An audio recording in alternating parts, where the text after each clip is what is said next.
mistakes? Yeah, I mean, most of my shots were off my teammates creating. I think the first one, Lamar pushed it in the break and hit it to me and knocked that one down. And Kobe, a couple of times breaking the defense down, sucking the defense in, and then just him kicking it out. So when you got players that are able to create like that, you just got to be ready to shoot. Do you consider yourself catch and shoot versus pull up, or more comfortable with either? Yeah, I'm more of a catch and shoot guy. As a point guard, I have to be able to handle and shoot off the dribble as well. But I've played with really good players where I've had to learn to space and be ready to help them when they get doubled or something like that. So I'm used to that type of play. Yeah, thanks. This team has struggled periodically with zones over the last couple of years, and I'm sure you guys, as somebody who's defended this team, know that.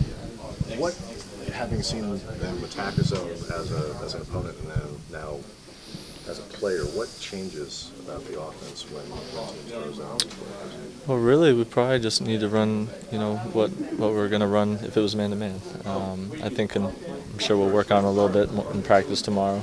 But we just got to run our normal stuff, and our shots will come to us. And just attack. We need to just learn when to attack a zone. Is that a league-wide thing where guys see a zone and maybe start settling and things like that? Yeah, it is. I mean, that's why the first couple of possessions it usually works sometimes. And then once the team realizes what you're doing, then you can get into your zone offense for some teams, and then you can start taking advantage of the mismatches and stuff like that. Steve, you guys got Portland coming out on Sunday. You play with Portland, you know how competitive they are. Do you feel like this might be your first real challenge, as far as competitive wise coming in? Well, all I can say is Portland's, like you said, they're very competitive. Coach Nate's going to have them ready to go, and they have talented players. So we got to be ready for them for sure, because they're going to come in here trying to win.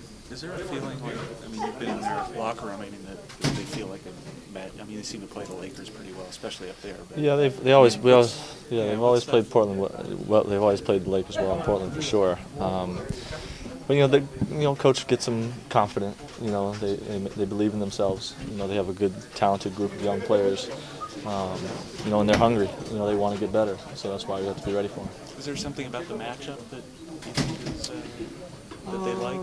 Not necessarily. I mean, Portland, I think they've struggled here in LA, but they use their home court really well. And they use the fans and the energy back in Portland really well. So, we should do fine as long as we come and execute our own game. Steve, what's your diagnosis on this defense? 5 to 6 games, been giving up 100 points. I mean, you guys have been able to outscore it, but I'm sure it's not numbers. Yeah, we gotta get on the same page. I mean, defense is a lot like offense sometimes. You get out of sync, you get out of rhythm, not knowing where each other is going to be. You got to communicate. But that's something you get better at, throughout the season. And, I'm sure we'll work on it in practice tomorrow. Also, it could be that you've seen some of these teams for the first time, especially teams that have made changes and you're new anyway. Some of the guys are new. Yeah, whenever you face a new team, I mean, they're kind of consistent with what they ran last year, but you still haven't seen them, and they throw some new plays out there.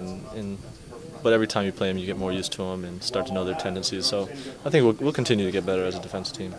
You're playing like the Raptors without Chris Bosh, so it's got to be different in some level. Yeah, because usually they try to ISO him on the elbow or post him up. A lot of things would go through him. Tonight they kind of mixed it up, a lot of pick and rolls. So it was different, but at the same time we did what we had to do. You said you hit those shots really early. Then were they just the looks not available? Was it something that the Raptors were doing? The two looks I got in the second half, both good looks. It just one went in and out like 2 times. It looked like it was too good. I got 2 good looks, took them, and they just didn't go in the second half.